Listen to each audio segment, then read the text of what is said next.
Certo, Renatinha? Show de bola, Márcio, vamos lá? Então partiu a entrevista dessa segunda-feira, mulher. Então vamos lá, a gente queimou a largada, né? Falando que hoje, então, a gente dá início à semana especial do Dia das Mães, aqui no Na Frequência, né? Bom, nessa semana especial a gente vai entrevistar mulheres que são mães com histórias inspiradoras, Márcio. Isso aí. Nesse primeiro programa, então, dedicado a elas, a gente recebe um ser humano, assim, incrível. Né, Renatinha? Exato. Ela é escritora, palestrante, ativista e mãe de 2 crianças, a Alícia e Augusto. Isso aí. E o nosso papo, então, hoje é com a Nau Neves, que tá aqui com a gente. Olá. Tá aqui para poder conversar, mostrar e compartilhar histórias, experiências também, né? Vivências aí como mãe que inspira, né, Nau? Boa tarde, seja muito bem-vindo ao Na Frequência. Gente, boa tarde, eu que agradeço pelo convite. Quem me conhece sabe que a Rádio Cidade tá todo dia no meu dia e assim, eu fico muito feliz de estar aqui participando com vocês e de ter essa oportunidade de conhecer vocês um pouco também. A gente fica muito honrado, né, ô Márcio? Com muito certeza. honrada mesmo. Bem-vinda, Nau. Obrigada. Eu queria saber, então, Nau, para começar a nossa conversa, então, nosso papo aqui, por que você quis ser mãe, né? E como que a maternidade mudou sua vida? Então, eu não sei por que eu quis ser mãe, porque já é um desejo desde a minha infância. É uma coisa que eu sempre quis, que eu nunca cogitei não fazer. Então, assim, quando eu era pequena, por exemplo, que eu entrei na fase adolescente, que eu comecei a ter as minhas referências, a minha filha já tinha até nome, antes de eu até saber como é que eu fazia uma criança. Entendeu? Já estava escolhido. Então, já estava escolhido. Muito bom. Eu sempre quis e eu guiei a minha vida, todas as minhas escolhas foram trabalhadas para o processo materno. Eu queria estudar, trabalhar, ter um emprego, formalizar minha vida para a chegada do meu filho ou dos meus filhos, independente de quantos e de quem eles fossem. Muito legal. E como é que a maternidade mudou sua vida, na verdade? Bom, de 1 milhão de maneiras, né? A primeira vez que eu tive uma gravidez, eu perdi, e aí foi devastador, e logo depois veio o meu Augusto. E o Augusto tem 5 anos hoje e ele tem autismo severo. E durante o processo de investigação do comportamento do Augusto, eu engravidei da Alícia. Então foram coisas muito próximas. E quando saiu o diagnóstico do Augusto, que eu tive que começar a busca pelas melhores terapias, pelas melhores intervenções, a Alícia vinha comigo, assim, no colo. Eu colocava ela no canguru, mochila das costas e rodei a cidade inteira procurando negócio para Augusto fazer. E aí, assim, do processo. Tava lá toda. E aí parava, sentava, vou amamentar, sentava em algum lugar, assim, que recebesse mães, né, pra gente poder amamentar, pedia uma água, dava mamar pra Alice, perna pra que te quero. Então, assim, a maternidade, ela veio e ela virou minha vida de cabeça para baixo, porque eu tinha uma organização pessoal que eu achava que eu tinha, que ela desapareceu. Eu tive que simplesmente me reorganizar inteira, porque eu não era mais só aquela pessoa que tinha planejado aquilo. Eu era aquela pessoa que tinha que colocar 3 vidas em prática, né? Então, assim, é muito difícil você se organizar dentro desse contexto. É uma coisa que, assim, eu acho até legal que as pessoas achem bonito e achem nobre essa atitude, mas esse romance, ele não pode ser dado dessa forma. Não é fácil, assim, né? As pessoas têm que tirar da cabeça, tem que admirar a mãe, tem que assumir a nobreza do ato, mas tem que entender que é um processo que te coloca num lugar onde você nunca imaginou estar e que aquilo não é prazeroso, não é só flores e unicórnios e corações. Não pode romantizar, né, Não tem como romantizar. Aquilo vem com bastante, você abre mão de muita coisa também. Com certeza. Bacana.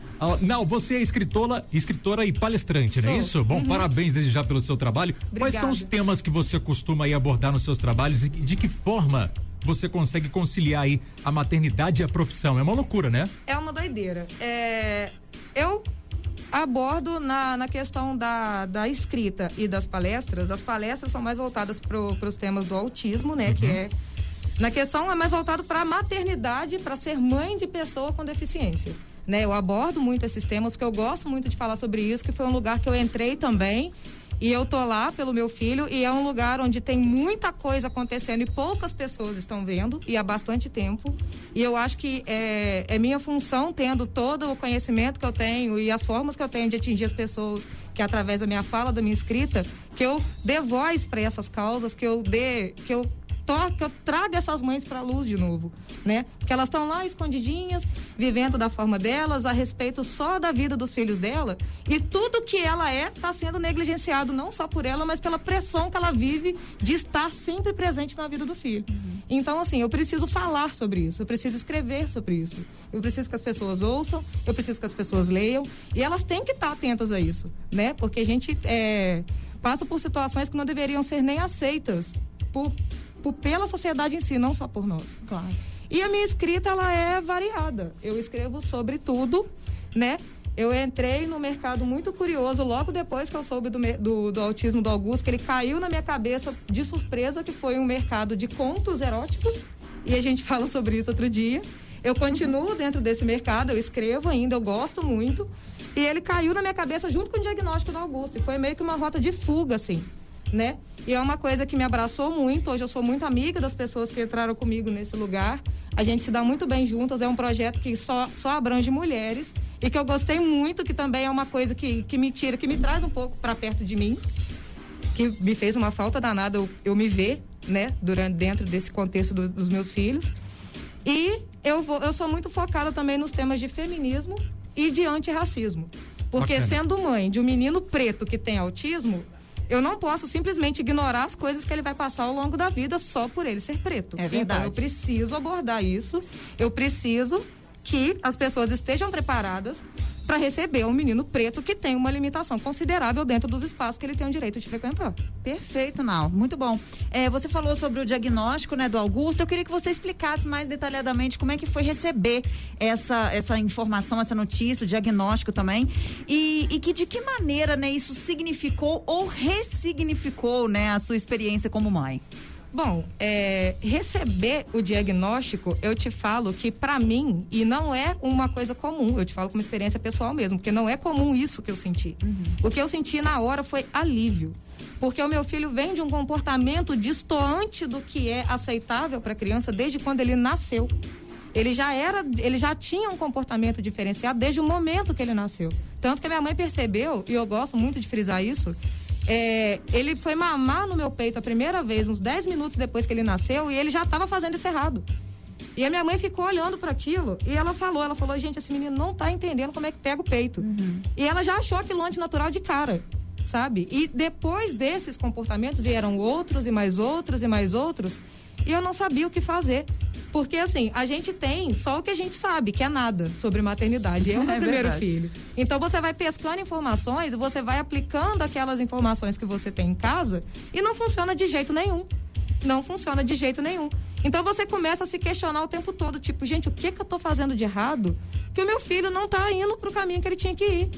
Ele não tá fazendo as coisas que ele deveria fazer. Ele não tá evoluindo do jeito que ele tinha que evoluir. As crianças estão indo pra cá, ele tá vindo pra cá. Isso não tá certo. E quando isso é comportamental, fica muito mais difícil. Porque quando é físico, você sabe onde está o problema. Se seu filho tem um problema no braço, você sabe que o problema dele tá no braço. Entendeu? Se ele tem um problema, uma dor de barriga, você sabe que a dor é na barriga. Agora, e quando o problema tá na mente? Quando o problema tá no comportamento? Quando você não sabe como acessar o seu filho? E o Augusto, ele não fala, ele é não verbal. Ele tá começando a falar agora, depois de muitos anos de terapia. Então, quando a gente chegou na parte do diagnóstico, eu fiquei aliviada, porque pelo menos agora eu tinha uma resposta para aquilo. Eu entendi o que era o meu filho e por que ele estava sendo daquele jeito. Então agora eu posso ajudar o meu filho. Agora eu consigo olhar para ele e saber o que fazer. E quando eu entrei nesse processo e vi o quão difícil, e nem era só encontrar a questão das terapias. Esse caminho é muito difícil porque tem toda uma sociedade que está afastada dessa realidade. Então a gente precisa aproximar essa realidade da sociedade para que esse caminho não seja tão tortuoso nem para a mãe nem para a criança. Porque eu não posso entrar numa escola que não sabe o que meu filho tem. Ah, que o meu filho tem autismo. Tá, mas o que é isso? Ah, mas a gente não está preparado para receber essa criança aqui, não. Sabe? Então, assim, é um caminho muito difícil por falta de conhecimento, por falta de empatia, por falta de interesse também nos assuntos. Mas é uma coisa que a gente pode mudar, que a gente pode reconstruir, ressignificar, igual você falou. E a minha vida se ressignificou nessa maneira. Porque eu estava indo para cá e eu tive que ir para cá junto com o Augusto. E eu tive que trazer todo mundo que faz parte da minha vida para cá junto comigo. Porque para eu ser entendida, para as pessoas entenderem que eu não tenho mais tempo, que eu não posso mais sair, que eu não posso te atender, que eu vou te atender aqui agora no WhatsApp e vou ficar 2 horas sem falar com você porque o Augusto vai estar numa crise no meio da rua. Que eu não posso dormir fora de casa porque o Augusto não dorme fora do berço, elas têm que entender o que eu tô vivendo. Então eu tive que trazer todo mundo pra cá junto comigo. E essa foi a reviravolta da minha vida inteira. Mas é bom que todo mundo faz parte também, né? Aí não vai estar sozinha nunca. A né? parte fácil foi que todo mundo que tá ao meu redor, assim, eu sou muito privilegiada nisso, que eu tive um suporte, né, de amizade, um suporte de família muito grande. Todo mundo abraçou a causa dele junto comigo. Muito bom. Ótimo, 4h19, Renatinha, tô sabendo que o Augusto é fanzaço da Rádio Cidade. É mesmo. E daqui a pouquinho a Anal vai contar pra gente esse detalhe. Tá. Parece que tem uma história envolvendo essa história ela. é ótima. Já você conta pra gente, tá, Anal? Vamos seguir o papo com a Anal, Renatinha? Vamos lá, então. A gente quer saber, Anal, o Augusto, né? A história do Augusto com a Rádio Cidade, né? O seu filho que tem autismo, né? Eu queria saber essa história, porque as pessoas, quando ficam sabendo, ficam loucas. Não conta aí pra gente, porque é muito curioso. Então, a gente ouve a Rádio Cidade há muito tempo, desde quando o Augusto começou a fazer terapia na parte da manhã, né? Que já vai fazer 1 ano já. E todos os dias ele tem terapia, né? De segunda a quinta. Então eu entro dentro do carro, ligo o carro e venho na terapia com ele. E nesse horário tá passando a Acorda Cidade com o Homero e a Aninha. E aí, um belo dia, o Augusto começou a falar, para quem não sabe, no começo desse ano. E um belo dia na semana passada, ele repetiu uma fala que o Homero usa muito no programa, que é o ai meu Deus do céu. Ele fala isso o tempo todo, né? E aí, eu vivo mandando recado pro Acorda, vivo conversando com eles aqui. E aí, um belo dia, o Homero soltou o ai meu Deus do céu e o Augusto repetiu imediatamente. Só que antes disso, ele já vinha falando isso em casa e eu não conseguia entender de onde que ele tinha tirado isso. Ele falava, ah, meu Deus do céu. E saía pra fazer as coisas dele. E ele tem disso, dele repetir coisas que ele escuta. E eu não sabia da onde que ele tinha tirado. Aí um dia o Homero brincou com a Aninha e falou, ah, meu Deus do céu. Aí o Augusto pegou, riu e repetiu, ah, meu Deus do céu. Aí eu falei, gente, eu vou ter que contar. E eu contei na mesma hora, né? Assim que eu parei o carro, que eu deixei o Augusto na clínica, eu contei pra eles essa história. Eles ficaram profundamente emocionados. Que é uma coisa que ele absorve de maneira mais completa do que eu imaginava. Sim. Né? Porque eu ouvi a música e a gente escuta.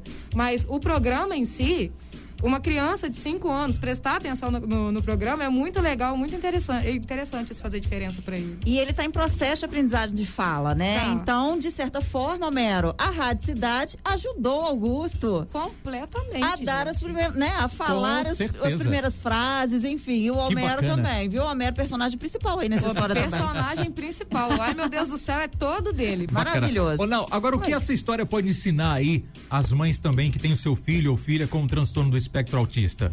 O que essa história pode mostrar? Essa história, é interessante a gente compartilhar essa história, porque é muito interessante a gente não fica atento às coisas às quais eles estão atentos, né? A gente nunca sabe qual que é o sistema de captação de informações que eles usam, né? Às vezes você acha que seu filho não está prestando atenção numa coisa e ele está totalmente focado naquilo, mas olhando para outro lugar. Ainda mais quando é áudio, né? Que ele não precisa estar olhando para o rádio, ele não precisa estar cantando ou interagindo com o rádio. Se ele estiver brincando de carrinho, ele está ouvindo. Então foi muito interessante para mim saber que aquele momento que eu tenho com ele dentro do carro, participando do Acorda, eles ouvirem meu nome falando na rádio, entendeu? Enquanto a gente interage lá com eles e tudo mais, é muito interessante eu saber que esse momento também é importante pro meu filho, que já faz parte da rotina dele, né? Hoje eu entro no carro e ele já vai direto no carro se eu demorar pra ligar, né? E ele chuta meu ombro aqui assim, ó, que é pra me empurrar minha mão pro rádio pra eu ligar, se eu demorar a ligar. Então ele quer muito viver esse momento, ele sabe que isso faz parte do momento dele, porque já faz parte da rotina. Então é muito interessante a gente descobrir que as coisas que a gente gosta também são importantes para os nossos filhos, independente de onde eles estão, né, inseridos. Se são autistas, se estão no espectro, se não são, se são crianças típicas, se tem outro tipo de deficiência. É sempre bom a gente saber que a nossa rotina influencia diretamente na percepção deles. É verdade, a criança, né, qualquer criança, ela na verdade reproduz, né, o que os pais fazem, né? Então, isso é muito importante de perceber, né? Muito legal a sua fala, Nau. Agora eu queria saber da Alícia, né? Ela ainda é bem pequenininha, tem 3 anos, né? 3 anos, tá? Mas já dá, acho que já pra sentir aí como é que vai ser a relação aí, mãe, escritora, palestrante, já dá pra saber mais ou menos como é que vai ser essa relação entre mãe e filha? Como é que tá sendo a troca aí de aprendizado entre vocês? A Alícia, ela me ensina mais do que aprende comigo, né? É uma coisa que o Augusto me trouxe e que eu tô reproduzindo com ela e eu sugiro que todas as mães façam. A gente se prepara para ser mãe, mas a gente nunca repara que a gente é uma mãe para cada filho, né? Cada um exige da gente uma coisa e, de certa maneira, às vezes a necessidade de um não é a necessidade do outro e a mãe que educa esse filho aqui não é a mesma mãe que educa o outro filho. É verdade. Né? Então, assim, a minha parceria com a Alícia é a parceria de conexão mesmo. Porque, assim, ela tem muito de mim. Ela é muito parecida comigo, não só fisicamente, mas, assim, tudo nela é um espelho do que eu fui e do que eu sou. A gente se conecta muito bem. Eu gosto, assim, é muito bom estar com a minha filha, porque ela tem umas sacadas muito inteligentes de tudo que acontece ao redor dela, sabe? É muito legal ver a cabecinha dela funcionando, que às vezes ela faz umas carinhas de concentrada, assim, pra pensar naquilo que eu falei, ou pra pensar naquilo que ela me viu fazendo. E ela olha e ela me pergunta: oi, mamãe, você está escrevendo? Eu falo: sim, filha, a mamãe está escrevendo. Ah, então tudo bem, a mamãe vai escrever e depois a mamãe vai colocar desenho para você. Ela já sabe que tem esse processo, entendeu? E ela repete assim mesmo. Ela fala consigo mesma, na primeira, na segunda, na terceira pessoa. Ela tem 3 criaturas dentro dela. E aí, é muito interessante, quando ela me vê sentada no meu computador, ela fala: Alícia, ela se censurando. Alícia, não pode brincar com a mamãe agora, que a mamãe está trabalhando. E sai. Tá reproduzindo a sua fala. Exatamente, toda. Falando: Alícia, a mamãe não pode brincar com você agora que eu tô trabalhando. Aí, ela vai sair do quarto pra brincar com as coisas dela e depois ela volta. Na hora que ela lembra que eu ainda tô no computador, ela mesma sai falando a mesma coisa. E ela reproduz o que eu falo também com o Augusto. Augusto, não pode abrir a geladeira. A mamãe vai te pôr de castigo. Aí o Augusto só olha pra cara dela assim, tipo: quem é você, garota? Eu não obedeço. Muito bom. Não obedeço nem minha mãe, daquelas, né? Oh, meu Deus. Muito bom, né? Essas crianças, a gente fala que essas crianças já nascem sabendo de tudo, né, Márcia? É impressionante, né? Com certeza. Ô, Nau, eu queria que você destacasse quais são os desafios e as conquistas de ser uma mãe aí que precisou conciliar o trabalho, o cuidado com os filhos e ainda lidar com a pandemia. Então, foram muitos desafios, né? Porque a própria pandemia te trouxe um cenário que desorganizou não só as mães de pessoas com deficiência, eu acho que essas mais, por terem uma rotina extremamente rigorosa, que foi rigorosamente interrompida, né? Mas você se encontrar num contexto onde você não tem mais o domínio do que pode acontecer ao seu redor é muito difícil. Então, conciliar o trabalho com a minha vida em casa até que nem foi tão difícil, porque desde quando o Augusto nasceu e teve um prognóstico, eu parei de trabalhar para poder ficar com ele. Ah, sim. Então, eu já ficava com as crianças em casa. Eles é que não ficavam em casa comigo. Eles estavam na creche, estavam na escola, e aí eu coordenava para fazer, né, todo o corre com eles. Só que quando a gente teve que conviver junto dentro de casa, eu tive a oportunidade de entender e de conhecer melhor os meus filhos, de colocá-los mais em contato um com o outro, que eu sinto que era uma coisa que fazia falta desde o começo, e agora que a gente está começando, que a gente já está no meio de uma reorganização para que eles parem de brigar e de se estranhar, porque eles passavam muito tempo separados. E, ao mesmo tempo, eu consigo entender que uma dinâmica familiar, ela precisa de uma estrutura. Ela é mais fácil quando você tem uma estrutura, uma rotina detalhada. Ela é muito melhor de ser levada, de ser construída, assim como o seu trabalho. Porque a partir do momento que você coloca horário, e eu ainda estou em busca disso, agora tá mais fácil porque somos só nós 3 lá em casa, então se eu não tiver essa estrutura, eu não tenho como viver na minha casa. E outra coisa que eu entendi também é que tem coisas que são... A gente dá muito valor para determinadas coisas que não tem tanta importância real na nossa vida. Eu era uma pessoa extremamente noiada com coisas de organização. Eu não podia parar para brincar com os meus filhos se a minha casa não estivesse arrumada, né? Porque eu tinha medo das pessoas chegarem lá em casa e minha casa tá bagunçada. Minha mãe briga comigo horrores quando ela chega lá em casa e a casa tá bagunçada. Só que a partir do momento que você coloca na sua vida, que você tem 2 crianças dentro de casa que estão confinadas, uma delas ficou sem ir na clínica, né? Ele ficou com tratamento home office. Sim. E foi muito difícil de conciliar isso também. Então, assim, o meu ganho foi mais psicológico, digamos assim. Eu tive que me organizar e me reorganizar de várias maneiras diferentes. Só que ele me trabalhou um lado que era o lado da criatividade, da organização, do senso familiar mesmo, da busca por estar mais próxima dos meus filhos. Me reorganizou para o meu trabalho, porque a partir do momento que eles estão estruturados para me aceitar trabalhando em casa, eu consigo fazer isso mais tranquila. Eles ficam lá fazendo as coisas dele, eu fico aqui fazendo as minhas. Se vai durar 15 minutos, porque o Augusto não dura mais do que isso, não tem problema. Pelo menos ele já sabe que eu tenho uma hora que eu preciso sentar para fazer. E esse aprendizado dele é o ganho maior que eu tenho. Entendeu? Ele entender que vai ter hora que a mamãe não vai estar lá. Que ele vai ter que fazer as coisas que a mamãe pediu até a mamãe voltar, né? E a Alícia acompanha ele em tudo que ele faz, inclusive nas bagunças. Então, assim... Aí, com relação à bagunça, quando tá na pandemia, tem que relaxar. Não, aí eu... Tem que dar uma relaxada. Apaguei da minha cabeça. Desapega, entendeu? Desapeguei, falei, não. E assim, é engraçado porque pra eu organizar a casa, um cômodo eu tenho que deixar ele destruído. Né? Então, assim, se eu tô arrumando a casa da sala pra cá, a sala, na hora que eu entrar, não posso nem ver o que tá acontecendo lá dentro. É isso mesmo. Qualquer coisa, fecha a porta. Nescau derramado, com pipoca espalhado pra tudo quanto é lado, não tem problema. Muito Depois bom. eu chego aí. Muito bom. Ô, Nau, analisando então o cenário atual, tá? Em que a gente vive, quais são os receios aí da Nau mãe em relação aos seus filhos, a Alícia e o Augusto? E o que você espera que o mundo ofereça pra eles daqui pra frente? Uau! Bom, esperar do... Qual que foi a palavra? A primeira são os receios. Os meus receios a respeito de ser mãe dos meus filhos é a questão da aceitação, né? Principalmente por conta do Augusto. Eu sou mãe de uma menina, né? O que já é muito difícil socialmente falando. E ter um filho atípico já te traz mais ainda para dentro dessa preocupação, que é a questão da aceitação, que é a questão da socialização, que é a questão do acolhimento dos meus filhos. Eu tenho muito receio de que eles tenham que estar sempre se podando e sempre se modelando para caber no espaço que outras pessoas acham que eles deveriam ocupar. E é uma coisa que eu tento, o máximo que eu posso, impedir que aconteça, né? Eu quero empoderar os meus filhos. Eu quero que eles entendam que eles não são donos do mundo, mas ninguém é.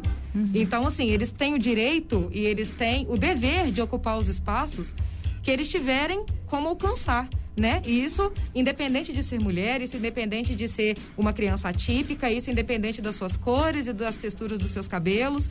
Eu preciso que eles entendam muito, acima das outras pessoas, eu preciso que os meus filhos entendam que eles não estão pedindo favor para ninguém para poder ser quem eles são. Eles não têm que olhar para as pessoas e acharem que eles precisam da aprovação delas para validar os seus sentimentos, as suas vontades, as suas aspirações e isso. E esse é meu receio maior, que eles acreditem, por pouco tempo que seja, que essa validação social é necessária, né? Porque isso vai custar muita coisa, mas não pode custar a autocrítica, isso não pode custar o amadurecimento próprio, não o amadurecimento para o outro, mas para si mesmo. E que seja pago o preço por isso, para ter essa liberdade. E você quer que o mundo ofereça o que para eles? Eu quero que o mundo ofereça esse espaço. Eu quero que o mundo olhe para eles e veja oportunidades e não veja limitações, né? Eu quero que o mundo abrace os meus filhos e os receba para que eles se sintam à vontade para oferecer o que eles tiverem de melhor e não para que eles cumpram apenas cotas necessárias para conseguir vencer, né? Eu quero que eles tenham vontade de sair para o mundo e com brilho nos olhos, assim, olhar para as pessoas e confiar nelas e acreditar nelas, sabe? E fazer aliados e fazer pessoas que estejam do lado deles, estar do lado deles também, né? É isso que eu quero que o mundo ofereça para os meus filhos, é acolhimento, é chance, é oportunidade, é o que eu mais quero para eles. Maravilhoso. Maravilhoso, fiquei até arrepiado aqui, Renatinha. Não, agora é o seguinte, um conselho que você poderia dar para quem tá afim de ser mãe? Bom, ser mãe é uma coisa muito, muito, muito particular de cada um. Então, eu acredito que se essa voz da maternidade está soando dentro de você, ouça. Porque não tem nada, nenhuma coisa que você vai viver no mundo que vá se aproximar de ter um filho.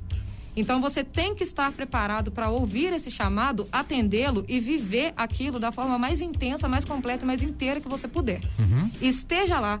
Se você tem 2 horas para passar com seu filho por dia, porque você tem trabalho, porque você tem suas demandas, esteja essas 2 horas com seu filho.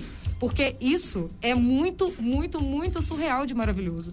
É muito surreal de maravilhoso você ter uma criança e que ela olha pra você e te acha a coisa mais linda do mundo, porque você é a base, você é aquele alicerce. E não tem nada, não tem preço nenhum que pague isso. Por outro lado, se você não tem vontade de ser mãe, valide esse sentimento também. Porque não tem nada no mundo que vai fazer você voltar a ter aquilo que você tinha antes de ser mãe. As suas aspirações, os seus desejos, as suas conquistas, os seus trabalhos que você quer desenvolver, as coisas que você quer viver, as viagens que você quer fazer, você não vai fazer. Você não vai fazer. Você pode fazer de outra forma, mas com o seu filho, tudo aquilo que você planejou, você não vai ter. Então, assim, a não ser que você esteja devidamente preparada para abrir mão do que você sonhou, para dividir aquilo com outra pessoa que depende de você inteiramente para ser alguém, então não faça. O meu conselho é válido para as duas partes. Ou para a mãe que quer muito ser mãe, seja, porque é maravilhoso. E se você não quer, não seja, porque vai te tomar uma coisa que você não vai recuperar e seu filho não precisa, você não precisa responsabilizar a decisão da maternidade por conta de uma coisa que você não pôde viver. E isso não significa ser egoísta, né? De jeito nenhum. É apenas uma escolha de vida, digamos assim. É uma escolha. As mulheres não nasceram para ser mães, elas vieram preparadas para.